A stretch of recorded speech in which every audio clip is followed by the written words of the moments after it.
What's up, everybody? It's the Digital World Podcast. We're going to cover two things today, and one of which will be domestic air travel and how you have to. It's going to come to a point where you're going to have to show your papers to cross state boundaries. I really think we're going to get to that point, and you know what I mean by papers. Second is standard of living. You're going to see standard of living diminish like you've never seen before, probably, because these targets that the Federal Reserve is trying to reach for inflation will be way surpassed. Now I'll show you an article of what's happening not here in the States, but in Britain, and how these central planners are working to give you a lower standard of living. Now, here it says the White House won't rule out mandating the medicine for domestic air travel. And we know that for international travel, you either, or to enter the country, they're saying that you can enter without having your papers. And I remember there was a quote by Arnold Schwarzenegger in which he was asked about it, where he said, I believe he was talking about himself or about his grandfather that's, had to go through something similar back in the day. And he said, I don't care about your liberties. Show me your dang papers. Something along those lines. I'm paraphrasing here. But essentially, he's advocating for the loss of liberties, where everywhere you go, you have to present some kind of documentation if you want to participate in society. And this is just another way of asking people to show their papers in order to participate in society. And I was having a discussion with a buddy of mine, and we're talking about how, back a year or two ago, before, in the beginning when everything was happening, and even before then, you go to a restaurant, and if you saw a sign that said, "Oh, we have a staffing shortage," and a menu shortage because of the supply chain, you would have been like, "What is going on?" Especially when you go everywhere to any restaurant. Nowadays, you see it, and you're like, "Oh, well, yeah. Well, I mean, it happens." So you get used to the crisis. And one thing that I try to do is try to present information to keep you updated and keep you aware and not asleep of what's going on around. You may think to yourself, man, this is really getting out of hand. Or you may think to yourself, oh, yeah, this is a common trend. So, without further ado, it's just a long way of introducing what we're going to be talking about today. But here we see that the White House wants to introduce possibly a domestic air travel mandate. And he says, let's see, after she was asked about the mandates for domestic travel, White House Deputy Press Secretary Karine Jean-Pierre responded, "We say this all the time. Everything is on the table. We just don't have an announcement to preview right now on this," she added. "So I don't have anything more to share on domestic travel," she says. "The option is being kept on the table. Despite, the mandate on businesses with over 100 employees being temporarily suspended by the Fifth Circuit Court of Appeals over the weekend." Okay.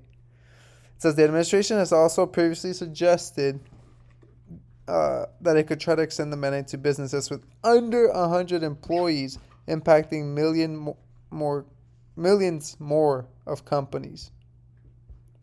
And it says here around 20% of Americans remain without the medicine, while 70% have received both doses.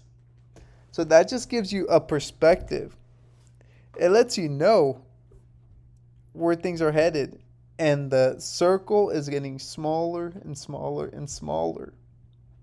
And at some point, I've always believed this, it's going to be, you're going to have to stand up for your principles, your morals, even if that might mean others around you have decided to do something else.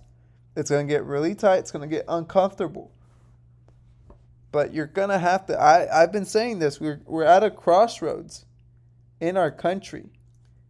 And it's important to speak up on the issues at hand. Because if you let this go, if you give more power to the government, you get big government instead of small government. And if history is any indication on who's on the losing side of that, then you got to put into perspective what's happening now. Here we see an article about the governor from the Bank of England. He says, "We're very sorry." He apologizes to the Brits for crushing their standard of living. Oh no, he's saying he's sorry because he really deeply cares. Folks, these people are lining their pockets with money. And this is just, this is just the front they have to put out to, kind of lessen people's anger. And here it says, the Bank of England governor has said he is very sorry that UK inflation is rising amid forecasts the cost of living could increase as much as 5%. And here you see the charts. Okay. Inflation is expected to peak at 5% next April. Okay, we're seeing all these charts here. And if you see the gas, right? We see that European gas is high, right? UK gas is high. The US is still a little below. But I'm telling you, what you see over there, what you see taking place, is going to come here. And people are still getting used to the crisis because they say, just because there's a hole at the other end of the boat and the water's not touching them yet, they think they're okay. Little do they know that the whole boat is going to sink. It's just they're on the other end of it and haven't yet experienced the water creeping up on them. Therefore, they're relaxed. That's what's happening here. We're comfortable. I've actually, a couple of my friends had outages recently. Lights flickering or just losing power altogether. What happens? Are you ready for that? Can you withstand not having electricity for a day, a couple days, a week?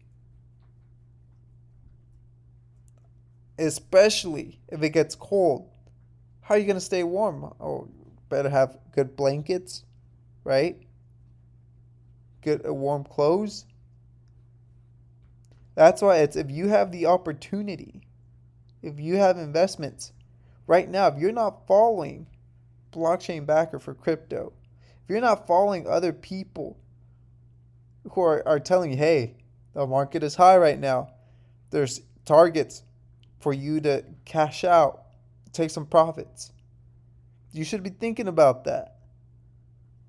Because I'm telling you, next year is going to be a tough year. You think 2021 was hard? Just wait till 2022 rolls around. So, if this is your first time watching this and you like this content, consider liking and subscribing. Leave your comments. Let me know what you guys think. This is the Digital World Podcast, and I'll see you in the next episode.